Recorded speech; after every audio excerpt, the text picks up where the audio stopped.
Awesome. So we're live. Welcome to another Storytellers Happy Hour.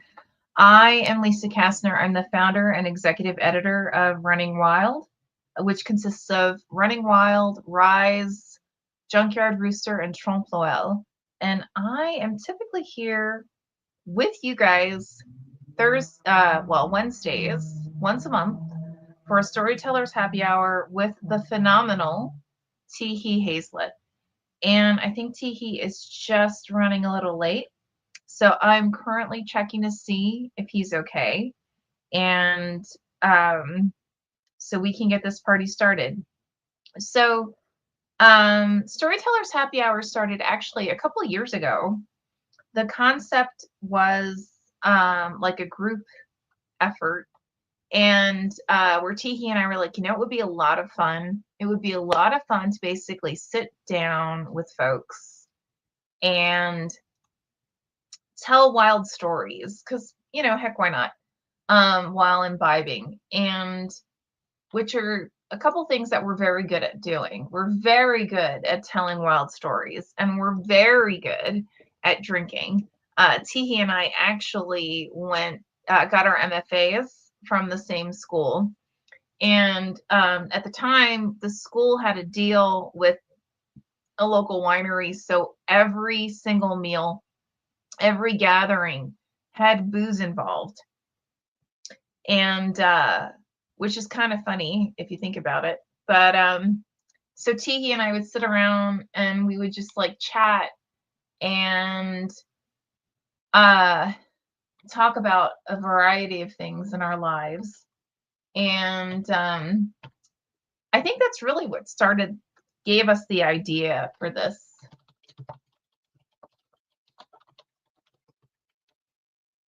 And I'm just right now, honestly, I am sending him a link to this live stream just to make sure he has it. Just in case he didn't find it in the email invitation that we use. And hold on one sec. I'm just letting him know.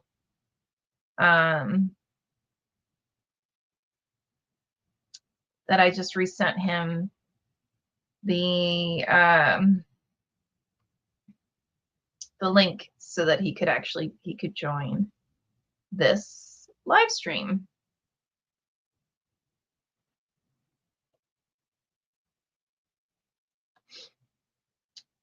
And honestly, we've had a lot of fun. He brought to the table this incredible box of questions to ask people during the live streams, which was super, super fun. Admittedly, I think we kind of worked through all of the cards that were in the original pack. And so now we've kind of been like making stuff up as we go along, which, heck, why not? We're storytellers, so we're really good at that. Now, normally I actually have my background set as one of our, like, either it's a cover of one of our books or it's our logo.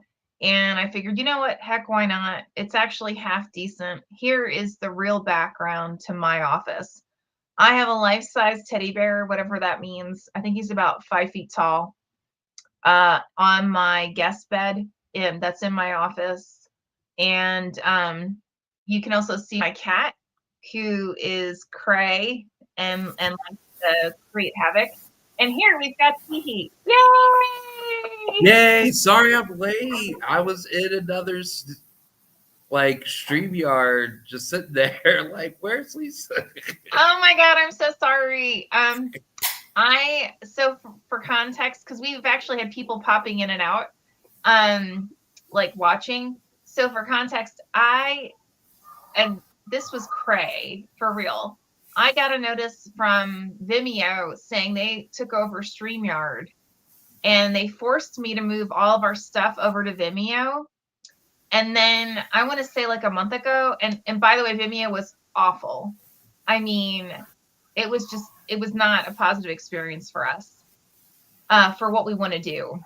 So I think Vimeo is probably great if you're creating like instructional materials, but if you're doing live streams that's across multiple platforms and you're really trying to attract pre-existing fans, that kind of thing, it's like it doesn't work well. Anyway, so I moved us back to StreamYard. So I'm guessing you probably had an old link. Yeah, it was an old link. Thought I was so good too. I was like 1 minute early. It was like, ha ha ha, me being on time. I'm like, okay, I make you bet he's got the old link. So I'll resend like future invites with the new link so that we don't have that problem again. So sorry about that. Yay! Yay! So how are you, youngin? I'm doing good. There's a thunderstorm rolling in. We're in rainy season down here, so there's like a thunderstorm every night. This one's nice because it's got a cool breeze blowing in because it's been really hot all day today. So I'm like loving this. It is going to get darker, but I think we'll be fine. Okay. But it's been really hot down here. Really? I was in Miami like 3 weeks ago. Not long, for like 4 days or something like that. And I'm for anyone who doesn't know, I'm originally from New Jersey and I'm now in Los Angeles, and I miss those like cleansing thunderstorms where it's like it starts off humid and then you get like this torrential rain and then you end and it just feels, the best way to explain is like it feels clean, right? Yeah. Like yeah. So I actually miss that. Yeah.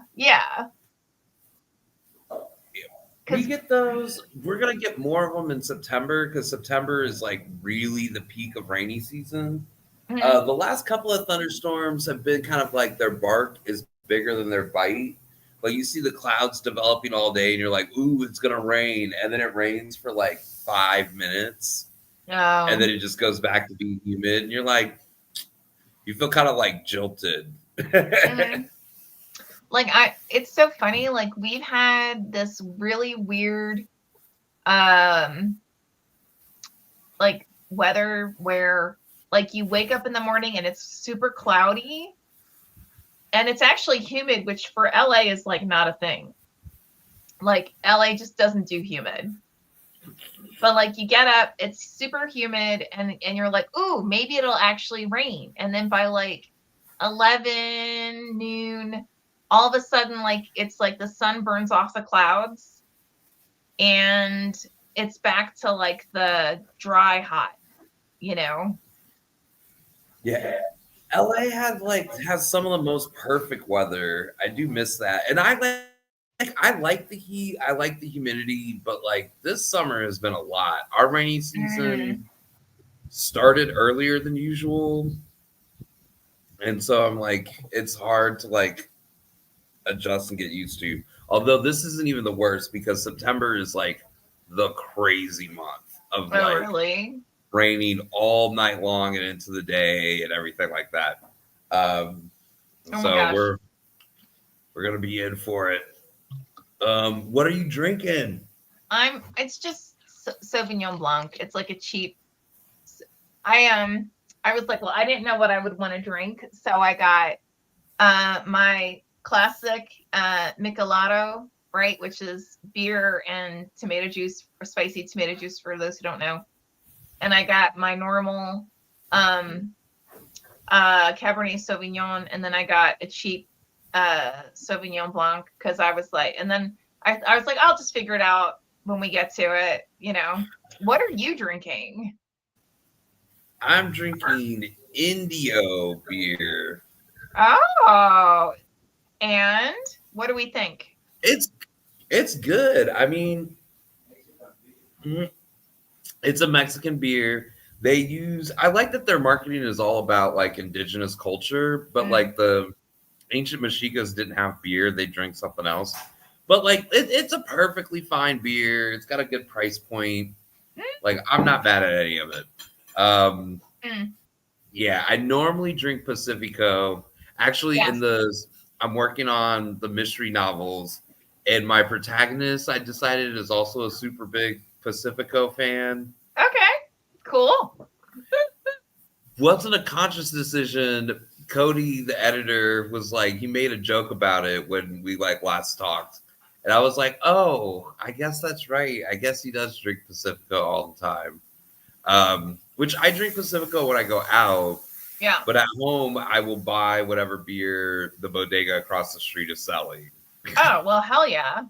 That's like my, so I've been like cray busy. Like I've been working insane hours and I'm like terribly behind on all my editing. So everyone who's on any project that I'm in charge of editing, I sincerely apologize. I'm getting there. It's just like it's been one fire drill after another in like 20 different areas of my life, so deeply apologize. So anyway, I did an Amazon fresh delivery for groceries, so I would actually have food, and so I just ordered whatever they had. But a lot of times, my corner market, they actually make homemade guacamole based on the avocados, like the super ripe avocados that haven't sold. They'll go ahead and make like hot and medium and mild homemade guac. So sometimes I'll just like go hit them up and get. That's usually where I get my Michelado, Mhm. And I think they figured out my favorite gin and my favorite cheap red wine and my favorite cheap white wine, because usually they'll have at least. And we've lived here since 2013, so like 12 Yeah. years. Yeah. And I'm friends with the owner, so I think he just figured out and was like, just make sure we have at least one of whatever. So when she shows up. When I was living in New York, my bodega across the street that I would go to, they found out that I liked 40-ounce malt liquor. At the Oh, time, okay. I was at the age of my life where I was drinking a lot of 40-ounce malt liquor. And then I went Dude. on vacation Mm. and I came back and they were like, we have all these 40-ounce bottles we bought for you, but you've been gone for a week. Like, where'd you go, sucker? Yeah. I was like, oh crap, I have to start telling the bodega when I'm going to be out of town so that they don't order alcohol for me.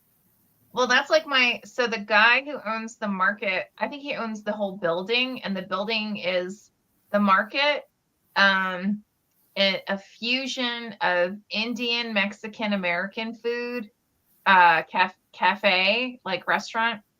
And then I think he rents out the rest of honestly, the building's like half the block, and so whenever they switch up who owns the restaurant or who runs the restaurant, he like lets me know, because the first guys used to have the most killer fusion burrito that was a curry breakfast burrito with chicken curry, an omelet, potato like hash browns, and all rolled up in a burrito. And my husband and I, and then you get that with some guac, and oh my god, you were set, right? And my husband and I, like, that would be like our I need stress food, this is it, but the new guys, that they never quite nailed it, and they just sold again. So now I know I'm gonna have to go and like test drive the latest owners, you know what I mean? So Yeah. They should be incorporating feedback though. my husband, I mean, okay, I live in what's called University Park, which is like right next to Mount St. Mary's College and USC. So it's actually a really good neighborhood, right? Like, I know this is weird, but like a lot of times I'll test drive what the how safe the neighborhood is by, like, when we're looking for places to live, like what cars are on the street. And like we've got everything from like Audis and Porsches to like old school like Toyotas, right? So I'm like, okay, so it's a good blend, right? So it's not super snooty, but it's not like, oh my God, you should carry a knife, right? So we actually, I mean, I know we haven't gone into the storytelling yet, but Yeah. this is actually like hilarious. So we had only moved in like a year or two, and there used to be a parking lot across the street that was part of there's an elementary school on the opposite corner, right? And they must have sold the parking lot so that it's now all, they made it into apartments, right? Well, there was this woman who kept, like at key times during the day, she would basically be walking and talking on her cell phone and then like standing on a corner. And my husband and I are both like, she's a fucking drug dealer. Like, duh, this doesn't take a whole lot of sense to figure it out, right? So he actually called and reported it. And they said, oh no, that's impossible. That is a regulated, so in Los Angeles, they have regulated apartments. And typically the regulated apartments are actually run by the city, right? And they're regulated meaning like the rent, it's rent controlled. And they're actually really nice apartments, right? I mean, I know people who are like executives at companies who will fight to get an apartment in a rent controlled area, because you can get really nice ones in like West Hollywood, North Hollywood, like seriously, like all over. So they were like, oh no, it's impossible. There's no way there's a drug dealer like that lives in that newly constructed apartment complex. And my husband's like, look, I've lived in New York, I've lived in Philly, I've lived in Jersey, I've lived in like 60 different countries. I'm telling you, she's a dealer. And they were like, no, that's a crock of shit. You're completely wrong. No shit. Teehee, for real. I want to say like all of 3 weeks later, if that, there was a huge drug bust. Snap. And, I mean, like full on vans, like the full gear. I mean, and she disappeared for months. Months. I mean, and is back. Yeah. Now, you don't see her doing the same, you know, like rotation like she used to, but oh my God. So, and honestly, especially considering we already knew that this isn't like a, I hate to, okay, this is going to be awful, but especially like rent control in like New Jersey or in like Philadelphia or Pennsylvania. I mean, it's explicit. It is explicitly for those who, you've got no money. You probably work at McDonald's if you're lucky, right? Like it's intended so that you have a roof over your head. Rent control in Los Angeles County literally just means it's rent controlled. Snap. It's not that you make a certain amount of money. It's not that, you have certain obligations that you have to meet and that there's no way you're going to have a house or a home without it. It's a rent controlled.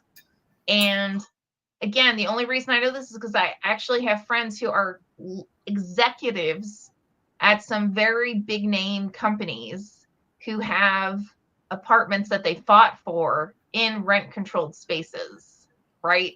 So for them to turn around and be like, oh no, these people are all like, they all work for the city. There's no way that there's a drug dealer in there, was just like such a stupid comment. That's why we're both like, the behaviors are pretty obvious though, because there's like oh yeah, there are drug dealers all over the world. It's not the oldest profession, but maybe it's the third oldest profession, right? Or some kind of deal or something illicit, right? Yeah, like there are telltale signs of like that's shady. Exactly. Exactly. Like, people don't normally do this, and the people they're interacting with look kind of like they're off, Mm-hmm. so, but yeah, that was a tangent anyway. I liked it though because it was us just telling stories. So for everyone watching at home, hello. This is the Storytelling Happy Hour. Me and Lisa. My name's Teehee. I'm an author with Running Wild Press. My book, Orbital Bebop, is going to come out in March of 2026. Look And out for it. Teehee is in charge of, he is the acquisition editor for Rise, which is our kick-ass imprint for anyone. It's for genre stories written by people of color and those of other underrepresented groups. We've actually already had several books, including Teehee's, that have been named among the best of the year, as well as been called like completely groundbreaking in their respective genres. So these people fucking rock. Yeah, we've got a great lineup of authors, and very much in the vein of like Running Wild, of like stories that don't fit neatly into a box. They still have to be good stories. Oh, hell yeah. We find really good stories that actually are just that. They're really good on their own to the point that they can't be put in a box because they're their own kind of thing, which is very awesome. Yes, thank you for reminding me of that. I constantly forget how many jobs I have. I know, right?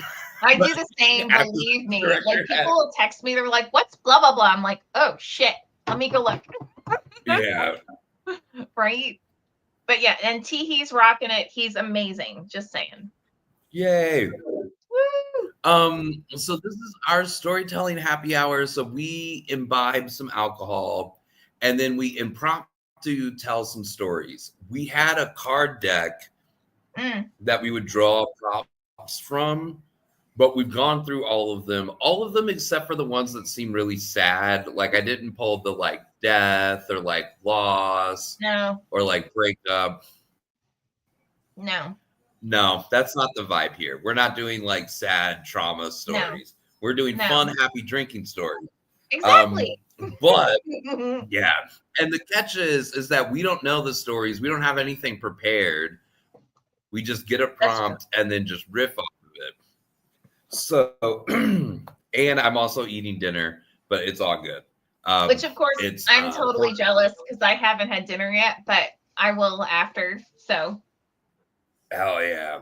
But I came up with this prompt that's going to be we'll do this for like an hour. So if we go through the prompts, we'll like maybe come up with the second one, or maybe we'll tell multiple stories. But I thought about this because I was late since I was on the wrong Zoom StreamYard link. Totally my bad. No, it's totally fine. But how about the theme is being late? Ooh. Stories about when you were late. Okay. Oh my God.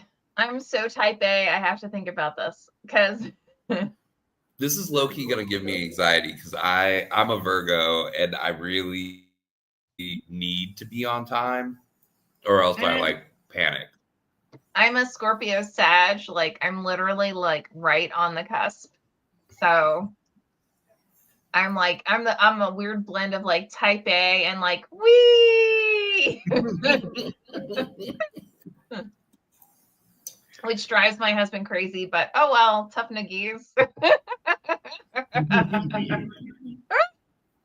Oh my gosh. He knows what he married. Exactly. He totally knows what he married. So now what's interesting is he's actually a weird combo. So I'm November 21st. He's December 21st. Oh. Right? So he's the cusp. So is that Capricorn Aquarius cusp? I think it's Sag. Is it Sag Capricorn? Sag Capricorn. That's a weird combination. Right? Oh yeah. And when they like you know it. Where it's like, oh, well, that was interesting. And he's also, it's so funny. So my husband is a musician and a producer. He has traveled the world And like he has, I want to say he's like totally done like everything. And then whenever he says that, he's like, "Oh, I've done everything." He'll like giggle, which so you know what that means. Like, come on, who doesn't know what that means, right? So, but what's funny is he looks like if you ever meet him, he just looks like like everyone thinks I'm married to Lenny Kravitz. I am not married to Lenny Kravitz. He just happens to look a shit ton like Lenny Kravitz. Like he's got the long dreads and the badass and like, all that. But like how he looks and everything he's done, like he's actually on a personal level very I don't want to say conservative, that's not the right word. Like more like quiet, if that makes sense. Like he would rather like sit home and chill out and watch like The Brother's Son, which by the way, kick-ass series on Netflix, just saying.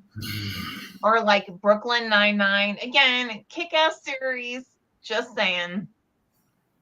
Then or like go to the movies or go like shopping at like Marshall's, then or well, I mean, he loves to travel with like us together, but I think it's and I totally feel this, like when your day job is like run, run, run, run, run, run, run, run, right? And like you're traveling everywhere and you're doing everything, like when you have time off, all you really want to do is just like chill and enjoy the people you love. You know what I mean? Yeah. You got to balance it. Exactly. Totally. So that's him. But yeah, so for those who have ever seen pictures of us together, no, I am not married to Lenny Kravitz. Yes, he does look like him. Yes, he's incredibly hot. Yes, you should be totally jealous. No.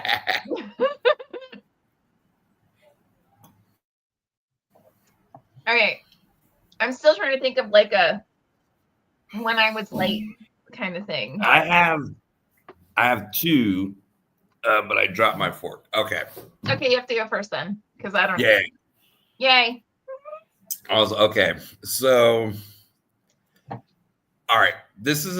I may have told this story before, but on previous seasons, this is like our third or fourth year of doing this. But my first trip ever outside the United States was to Tunisia for a political conference. So I was working for a political nonprofit. Wow. Tunisia's not the safest place to go if you're like into lefty politics. Especially in 2009, there was still like Al Qaeda presence and stuff like that. It was very weird. Me and my coworkers decided after the conference was over, because the conference ended on like Friday, and they were like, "What if we got like an Airbnb on the beach?" Tunisia's in the northernmost part of Africa, so they're on the Mediterranean, and throughout the conference, they're looking on Airbnb and they're like, "Oh, there's this spot. It's 2 hours away. It's very remote. It's a beautiful beach town. Like, look at it. It looks great. And it's really cheap." And so I'm like, sure, I will go sight unseen to some place I've never been, in a country I've never been, on the other side of the world. It's fine.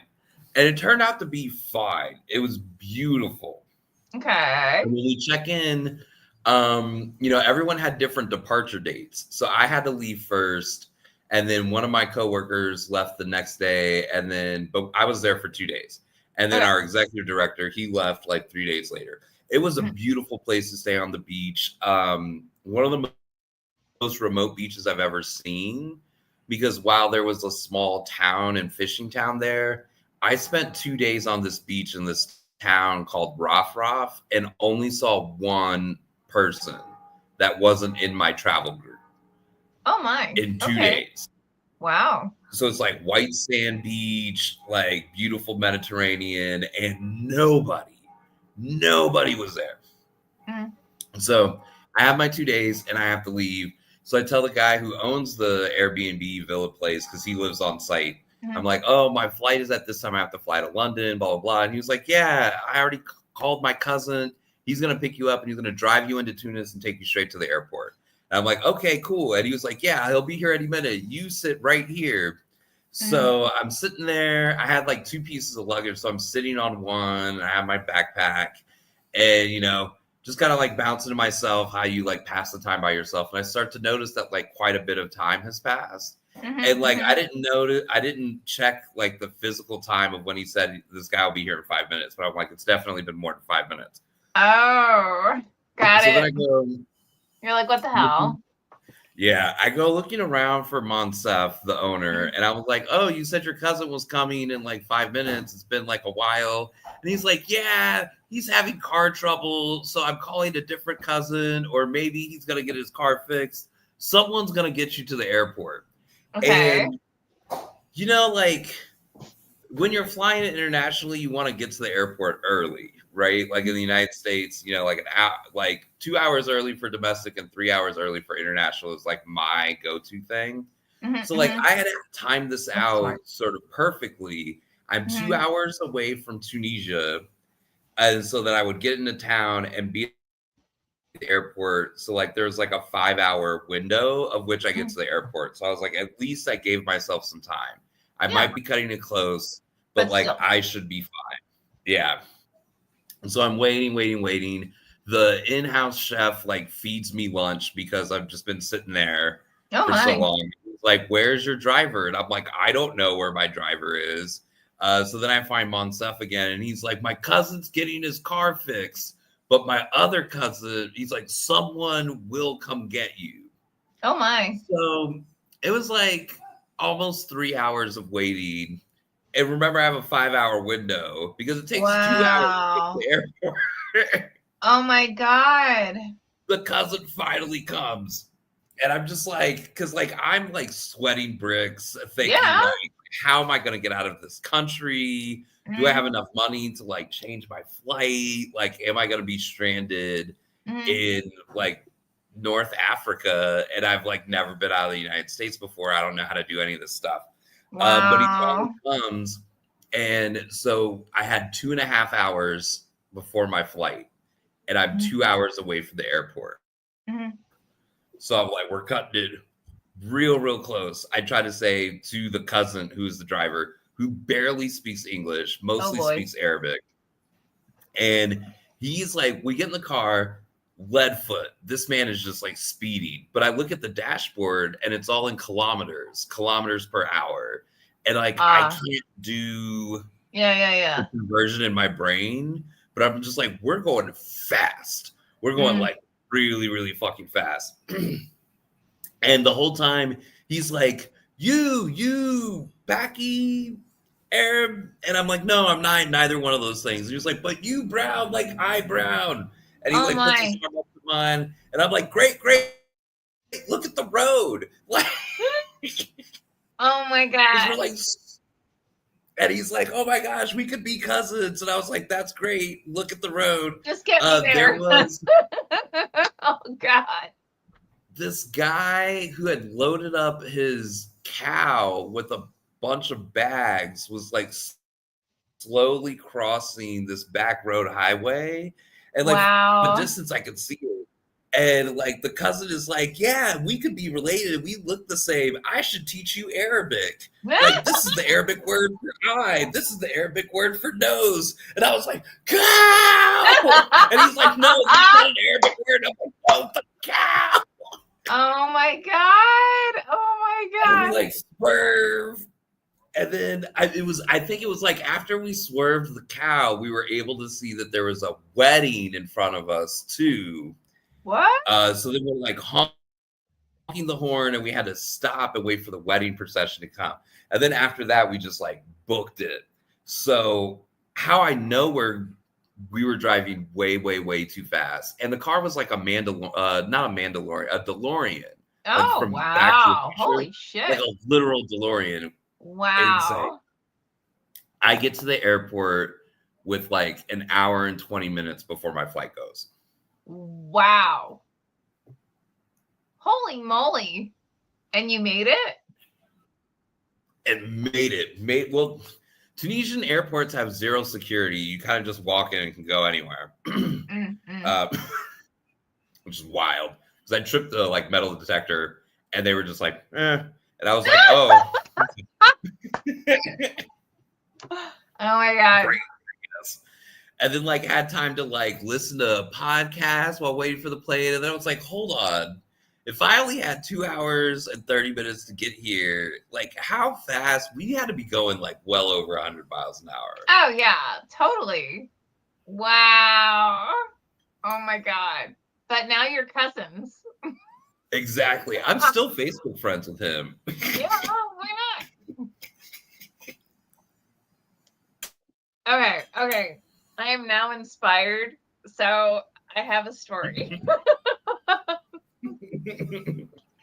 Okay. So I was invited to be on a podcast and like this TV show, blah, blah, blah. And I had to go to Miami a couple weeks ago to do the recording of it.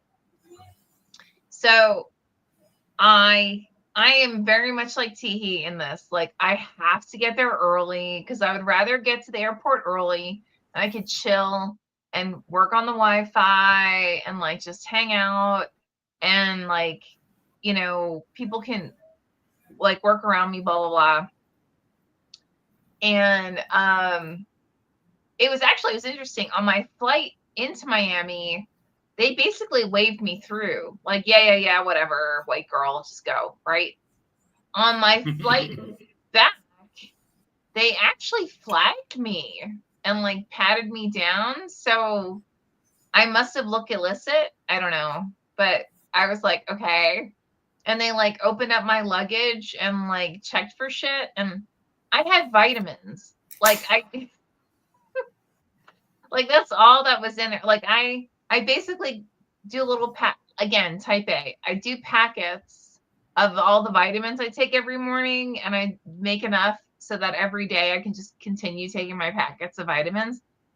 And I guess that flags something, but anyway. So I get to the airport, they, you know, flag me, blah blah blah. And then I go to some airports have really cool like business class waiting areas. And a dear friend of mine, he let me know that there was one in the Miami airport. So I go and hang out there. And then I'm looking on my app for my airline, and I'm watching as it's changing everything from like where the flight's taking off to the time it'll take off. And it's getting later and later because there were all these thunderstorms in Miami, right? So I'm like, you know what? It's Sunday. I don't care. Like, I'm not under pressure to get home immediately. It's fine, right? So I go and they finally eventually load the plane. And again, I'm watching my app on my phone and I'm watching everything like changing. So I had a connecting flight to Dallas and I'm watching this and it's changing on my app that the flight I was supposed to connect to, oops, you missed it, tough shit, because it was like 2 hours late, right? And I'm like, okay. And it's like, so your new flight is leaving at blah blah blah. And then like you had to kind of like figure out through the little mappy stuff on the app, it's actually the same flight. So they were basically just, they rejiggered the flight so that it landed in Dallas and then it would just take off. It would wait like an hour and then take off and go to LA. And I was like, well, okay, fine. Meanwhile, the flight from Miami to Dallas was packed. I mean, no sitting areas at all. And I had to pee like an MRFer. I mean, like, oh my God. So I turned to the stewardess and I said, is it okay? Can I please use the facilities when we land? And she's like, oh yeah, it's fine. Don't worry about it. You're all good. Right. And I showed her, like, see, I'm still supposed to be on this flight, blah, blah, blah. So I'm like, okay. So I wait until the majority of the people are off a flight. I run to the bathroom and I'm like, oh my God, thank you, God. Right? Because it was like a 3-hour flight, right? And I had to pee since like 1 hour in. And it was just so packed. I didn't want to like disrupt people. I am literally in the middle of peeing and someone starts pounding on the door. And I'm like, oh my God. And he's like, you must come out now. And I'm like, holy shit. I'm like, I'm a passenger. I just have to use the bathroom, you know. Well, you must come out. And I'm like, oh my God. So I'm like, please just let me finish, right? Because I just need to pee. Like, seriously, just please let me go to the bathroom. I finally finish. I open the door and he's like, you are not supposed to be on this flight. And I'm like, what? So I show him proof that my flight by the airline had been changed to that flight and that I was supposed to be on that flight. He's like, you are not on my roster. You must get off this airline now. And you have to go to customer service. And I'm like, but I just showed you. Like, here's proof. This is my ticket. Like, here's the proof of ticket. Here's the proof that I'm supposed to be on this explicit flight, you know, blah, blah, blah. And he's like, no. I'm like, I can tell you, I'm not comfortable with this. Like, I just proved to you that I'm supposed to be here. And I just proved to you that your airline's the one that changed my flight. So this is not cool. Mm-hmm. And he's just like, no, you have to get off now. So I follow him off the plane and I'm like, and he's like, I'm calling my supervisor. I'm like, yes, please do, because this is inappropriate. Right? He positions it to his supervisor that I was a difficult customer, like I should be in jail. And I'm like, what? No. We need to have a chat, right? I go to customer service because I'm like, you know what, fine, I'll play by your rules. I don't understand what's going on. You changed my flight. Your airline changed my flight. Your airline did all of this. I did nothing. I'm following your airline. The guy at customer service goes, looks at my app, looks on his roster, and he was like, yeah, so yeah, you know, like this got late and things changed and blah, blah, blah. So here's a new ticket. And you'll know with airline this is, I went from being like part of group A number 12 to like group C number 30. Mm-hmm. And I was like, are you kidding me? I paid for that. I paid so that I could get a decent seat. And now you're fucking me over? Like, what is wrong with you people? Supervisor finally shows up and she's like, I was told by my people that you're being difficult. And I'm like, oh, no. We're having a chat. So I explain what happened. And she's like, well, fine. And I was just like, are you kidding? So thank God all of the stewardesses and stewards on the flight, they saved my seat for me. Because as soon as they saw they were giving me shit, they were like, oh no, this is wrong. This is just completely wrong. So yeah, so they saved my seat. They gave me free booze. They gave me free food, like all kinds of stuff. They were like super duper kind. So everybody on the flight was absolutely amazing and fantastic. It was those who were in charge of everything other than on the flight who were absolute complete dicks.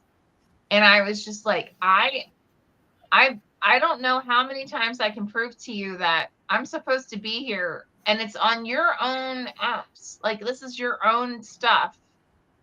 And yet you're still going to treat me like Like I'm uh I've done something illegal. Like it was so fucking weird. I don't think So I'll fly with.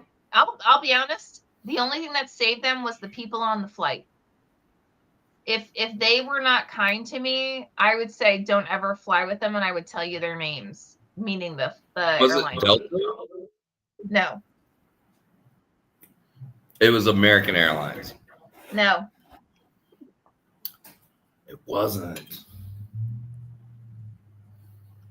Because Was you're in it Jet? Mexico, you may not fly it very often, huh? Was it JetBlue? They have an alternative method for seating, which they're changing. Southwest. Okay.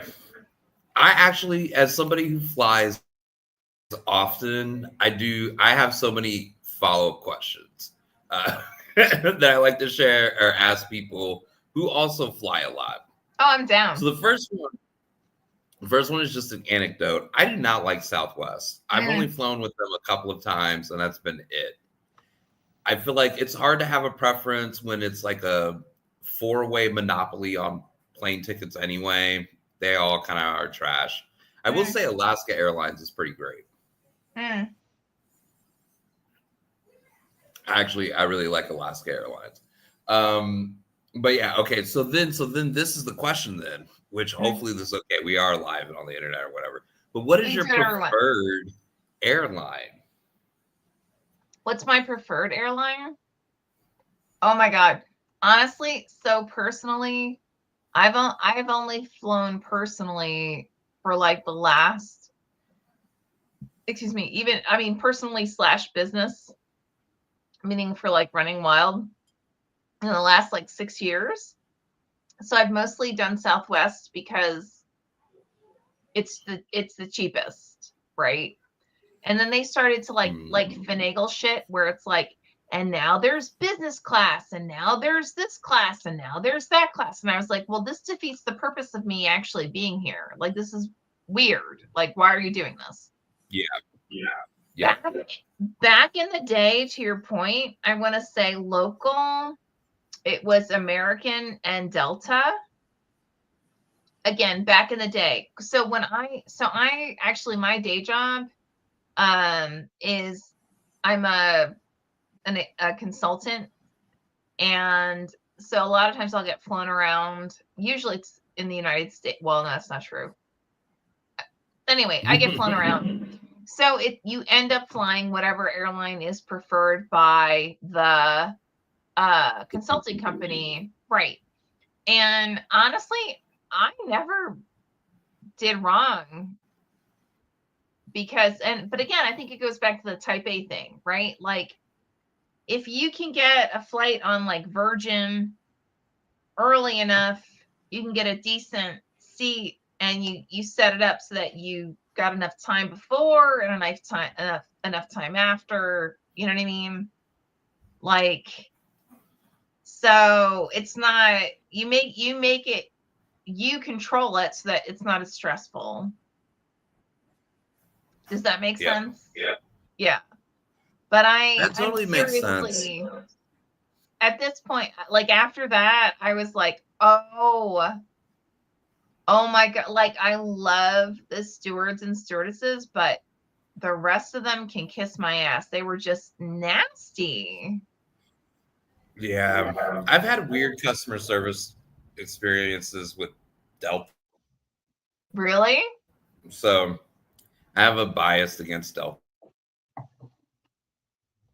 What's your favorite airline?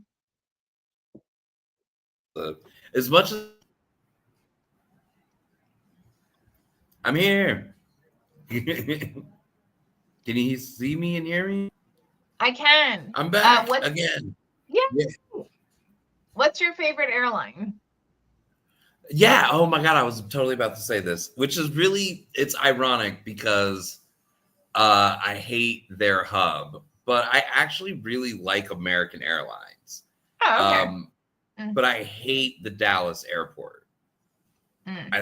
It's a trash airport. Kill it with fire. And like your gate Agreed. is always going to get changed. It's always going to be in a different terminal. You got to get on that train, which it's like the map of the train system also does not Mhm. make sense for where the train stops. Also, those trains need to be upkeep because like I fly back to the United States for work related things about once a month, Mhm. even during the pandemic and whatnot. And like the Mhm. easiest, quickest flight is Puerto Vallarta to Dallas. So I'm flying American Airlines a lot. And Ah. I'm seeing the Dallas airport a lot.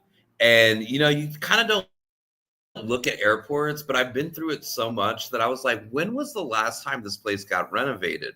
When was the last time these train cars got updated or serviced? Because shit's starting to fall apart. Well, and And I gotta airports tell are you, expensive. I'm shocked. Like every single flight I've taken in the last like 5 months has been through Dallas. Like you can't get a direct. Like they've cut some deals where Mm-hmm. everything goes through Dallas, and it's a shit show. To your point, yeah. It is one of the circles of hell. I hate it. I hate it.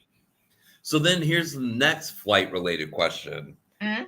What is your least favorite airport? Where is the airport that you absolutely hate? Oh my god.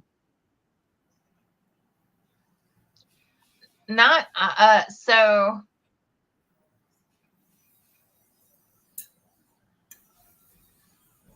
I have to admit, I really don't like Dallas. Um, so okay, so this will show the snob in me, but like that whole like so there's a premier business uh like lounge where you basically get to chill out, you get free Wi-Fi, you get free booze, you get free food, and the chill out space is actually pretty decent. And so basically any place that doesn't have that is much more stressful. And I think it's actually called Premiere, to be honest. So, yeah. Yeah, when I fly overseas, I'll get a day pass for like the VIP lounge, which is great. Like I'm like, I need to do whatever I need to do with credit card points and whatnot to get on that tier where I'm just Yep. always in the VIP lounge. That's the plan.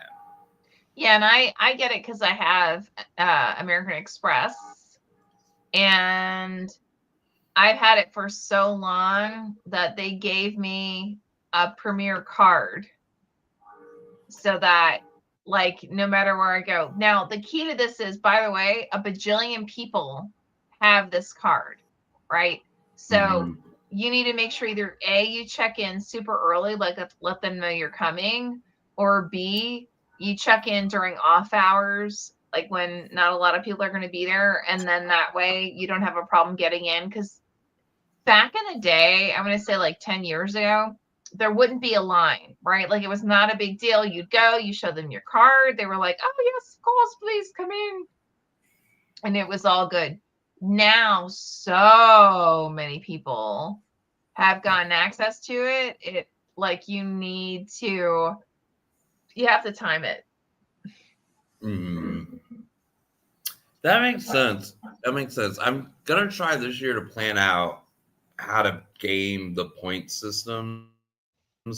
Like, you know, people, I'm way late to it because I naively thought that flying so much I would just naturally get a certain status, but no, it doesn't work that way. No, same Um, same with the hotels. It just doesn't. Yeah. Mm-mm. yeah, I have been lucking out with really good hotels this year and last year. Maybe that's our topic for next month. Okay. I feel like I was in New Orleans like 3 weeks ago, right before you were in Miami, and I loved the hotel I was staying in. It was like right next to You need to give me the info because I've never been to New Orleans, and I would like I'm dying to go, so I need like a killer place. New Orleans is fun, and yeah, the airport or the hotel I stayed in was really nice.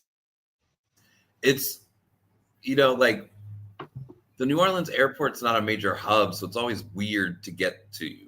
Like you have Uh, to go through Dallas. But here's okay. So one quick question and then one slightly longer question.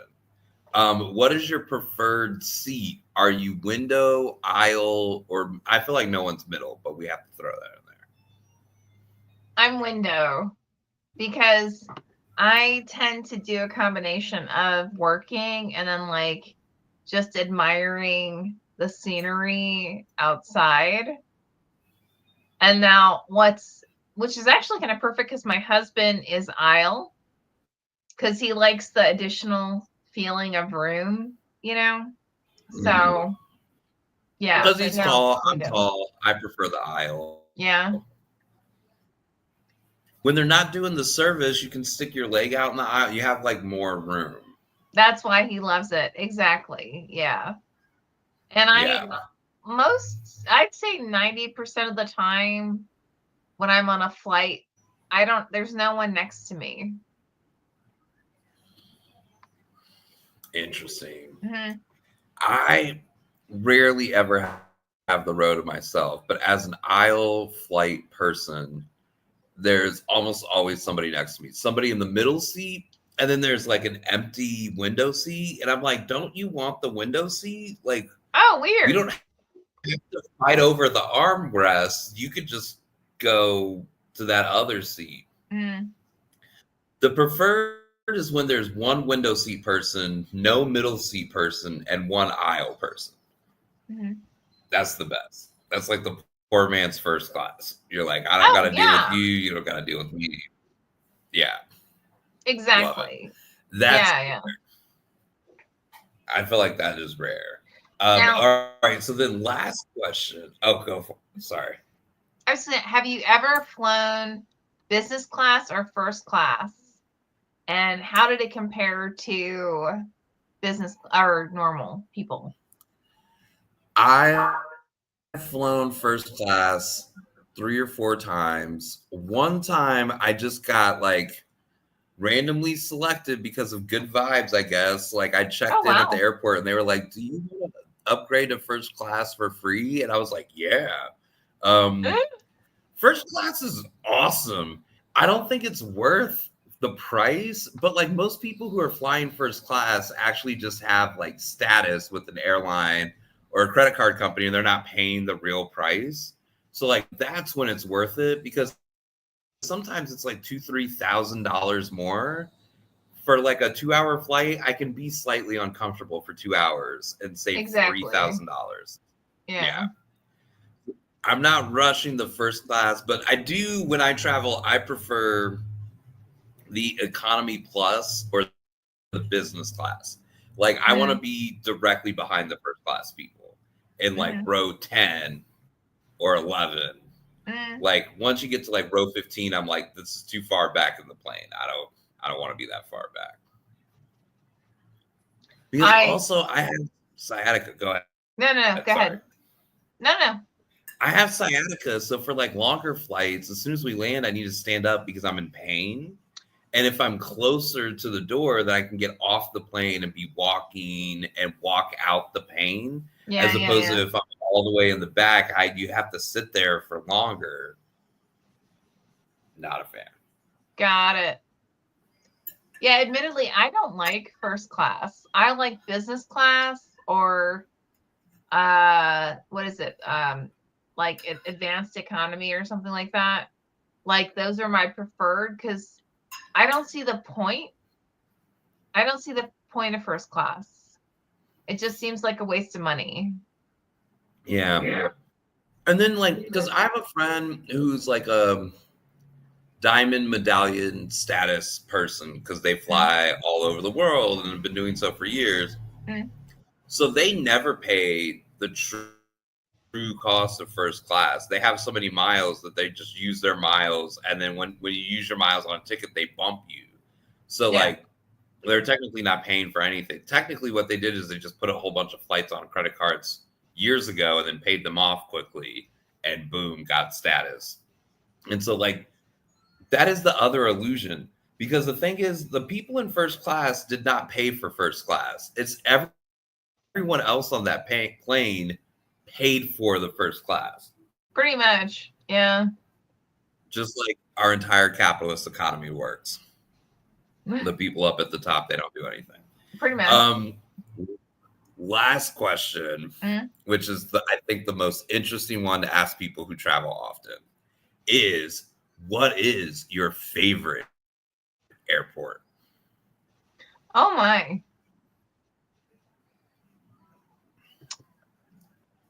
I mean, airport. So I don't know. I can't say like airport necessarily. Like I loved New York. I loved Philadelphia, but it's because I'm East Coast, right? And because as I said, I already have those the ability to get into like business class lounges. Thank you. Yeah. LA is fine. They really need to like work up their whole like the way the cars are in and out is insane. They really need to figure out all that for especially actually for both incoming and outgoing travelers. It's just nuts. I used to love, and now LAX's international section, like if you have access to the premiere, it is dope. Because I used to travel out a lot for work, because I would go all over the world, and it was just like a really great place. I mean, like I would intentionally, like my flight would be till like 8 o'clock at night, and I would get there at like 10 o'clock in the morning because it was a great way to just chill out and like get shit done, and no one would bother me, you know? But getting in and getting out was absolutely insane. Yeah. Believe it or not, I love Dubai Airport. And I think it's because they really catered it to businesses, and they really catered it to, and I admit I was completely spoiled. Like I would get there, I mean, they would usher me through. I had a driver, right? I mean, who took me directly to my hotel. I mean, I was completely, utterly spoiled. And then, like, when it was time to come home, it was like, okay, so I would get to the car service again, completely spoiled, go to the airline, and I would just again hang out at the airport, where no one would bother me, and I could just like get a whole lot of stuff done. I mean, I was really, really, really treated incredibly well at Dubai. So I would say that was my favorite airport, but a lot of it had to do with the company I was working for and how they made sure that their executives were, you know, set at a certain standard, if that makes sense. So Yeah. how about you? What were your favorites? So weirdly, I totally hear you. So LAX is one of my favorite airports for some reason. I don't know why. I do think getting in and out of the airport is terrible, and they need to get that. So like, if you have a friend who can pick you up, or you have like some sort of like driver's chauffeur situation, LAX is the best. I used to have a friend who could pick me up. Unless it's for your friend. Your friend is probably going to like pull their hair out. But yes. Yeah, probably not good for them. But yeah. I mean, I like how LAX, you don't have to walk through the whole airport to get out of the airport. Like wherever you land, you know, it's like it's shaped, it's designed like a hub system. So you only get your little hallway, and then boom, you're out of the airport. You're out very quickly. And so I like that. True. Yeah. The logistics of getting out of the airport area, terrible. Like you have to get on a bus to go to the Lyft and Uber thing, and then you're stuck in LA traffic forever. Yeah. That's no fun. Yeah, that's true. But LAX was one of my favorites. I'm slowly getting used to no, yeah, I'm getting used to the San Francisco airport. I still just don't like it. I think the food could be better. Yeah, yeah. Oh, to that point, admittedly, like those airports that cater to international tend to be among my favorites. So like LA, Philadelphia, and New York, because their international sections, you don't have to be flying an international flight to go and hang out there. And they have fabulous food, fabulous booze, great places to hang out. So usually the locals like meh, but the international is usually pretty Yeah. dope. Yeah, that's Yeah. true. I also most recently when I was traveling internationally, I flew into Madrid really late at night and then had an early morning flight. So I flew into Madrid, got a hotel, woke up, went to bed, woke up, went back to the airport and flew out. I kind of liked the Madrid airport. Like I liked aesthetically the Oh, I love industrial. Madrid. Yeah, Mhm. like I was like, this is a cool airport. I would hang out here more like if I had the opportunity to. One So of that the one's best travels I ever had was to Spain with a dear friend of mine, Leia, and she it was through Madrid and we just had an amazing time. So I totally feel you. Yeah, yeah. yeah, Yeah. Madrid's got a good airport. They got a good airport.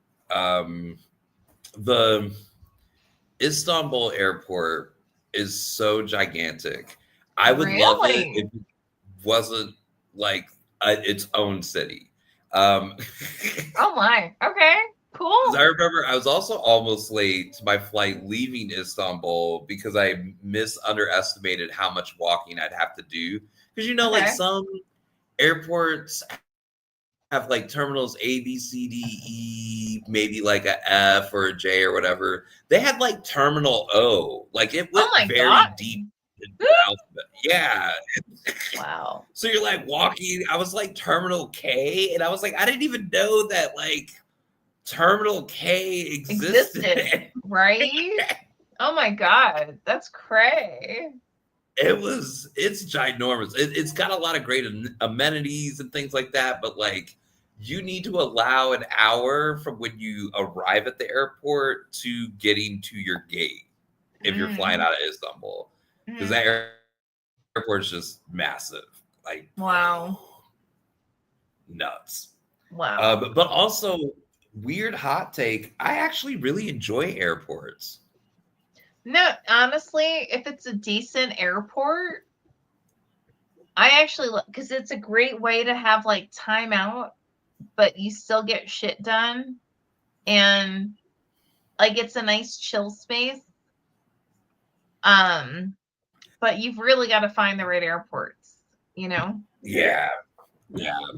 It's like I like it because you're like it's not that you're nowhere, but it really is a liminal space. Like you're Mm, not home, but you're not at your destination. And like you're just in the in between. I like being in that. Like I could definitely like live my life that way. mm.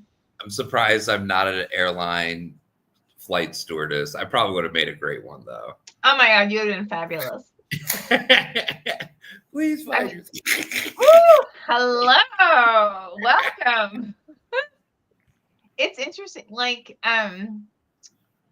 some airports still feel very like 1960s. Like all of the vendors are like Little Caesars. You know what I mean? Where and it's like, oh god, and but then they charge like triple what you would charge if it was like a regular Little Caesars. And that I'm like, yeah, I'm not doing that, you know. But then others like the ones we were describing, they actually have caught up and figured out like, oh, let's not rip people off and expect them to pay like $30 for a pizza that's the size of like a hand. I totally agree. And I'm laughing because like I think the people who really need to hear this is the Dallas airport, because I think they think they're doing a lot with Papa Do's. Oh, And I'm hell like, no. no, no, it's not good. You actually just microwaved this food and then charged me $27 for it. And you can taste that it's microwaved. Like, it's one Yeah. thing if it's like some combo of like it was fresh that day and then like they just did a light nuke to like make it not awful. But it's a whole nother thing when this was like 3 days old and they nuked it and they overdid it. Like, that's a whole nother no. Yeah. At this rate, at the Dallas airport, the only food I trust is McDonald's. And so that's how low I've gotten Wow. with like I don't care if the Dallas airport can hear me. I'm sure they can. They don't care. I don't like they don't care. They don't care at all. They've gotten so much of our air traffic business that like they don't have to be better. We all just have to go through that airport. Exactly. I was just shocked that every single flight seemed to go through Dallas. Like, I was like, why is this happening? And why are all of them delayed? And why are all of them awful? Like, who made these decisions?